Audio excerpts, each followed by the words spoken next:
दोस्तों राधे राधे। मैं माला प्रजापति हमारे यूट्यूब चैनल में सभी दर्शकों का स्वागत करती हूँ, अभिनंदन करती हूँ। आज मैं एक बहुत ही प्यारा चुटकुला नाच गीत लेकर आई हूँ। अगर आप सभी को अच्छा लगे तो प्लीज लाइक करना, कमेंट करना और मेरे चैनल को सब्सक्राइब करना। सासु ननदिया बड़ी हरागरी, हमके पानिया के भेजे गोकुल नगरी। सासु ननदिया बड़ी हरागरी, हमके पानिया के भेजे गोकुल नगरी। गोकुला के राजवा बड़ा हरागरी, खिंच के मारे लागुले फूटे लगरी। गोकुला के राजवा बड़ा हरागरी, खिंच के मारे लागुले लवा फूटे लगरी।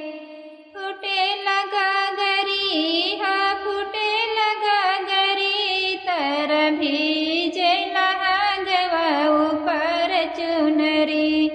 तर भीजे चुनरी। सोने की थाली में जेवना परोसिया, सोने की थाली में जेवना परोसिया। जेवना जेवात करे लरागरी, खिंच के मारे लागुले लेवा फूटे लगरी। जेवना जेवात करे लरागरी, खिंच के मारे लागुले लेवा फूटे लगरी। फूटे लगरी, हाँ फूटे लगरी, तर भीजे लहंगवा ऊपर चुनरी। तर भीजे लहंगवा ऊपर चुनरी।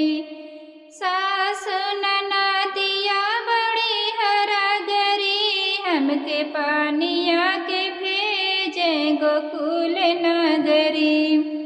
सासु ननदिया बड़ी हरागरी, हमके पानिया के भेजे गोकुल नगरी। झांझर गेड़ुआ गंगा जल पानी, झांझर गेड़ुआ गंगा जल पानी। पानिया पियात करे लरागरी, हम खिंच के मारे लागुले लेवा फूटे लगरी। पानिया पियात करे लरागरी, खिंच के मारे लागुले लेवा फूटे लगरी।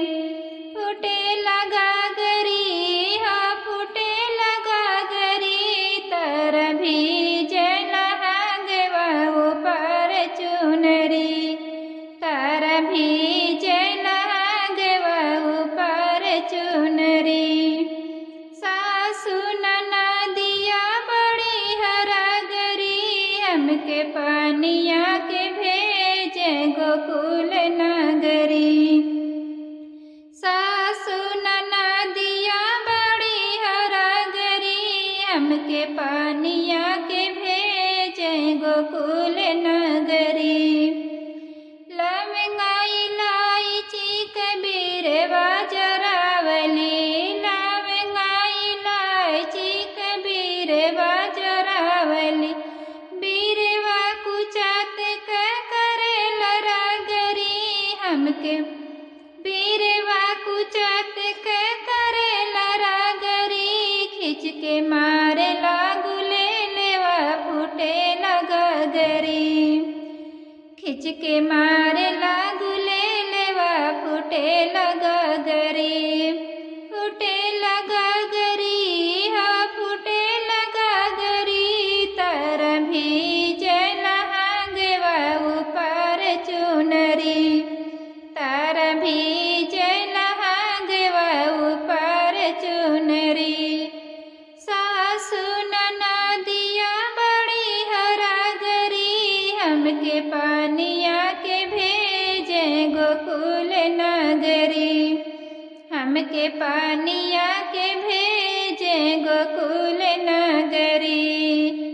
हमके पानिया के भेज में ना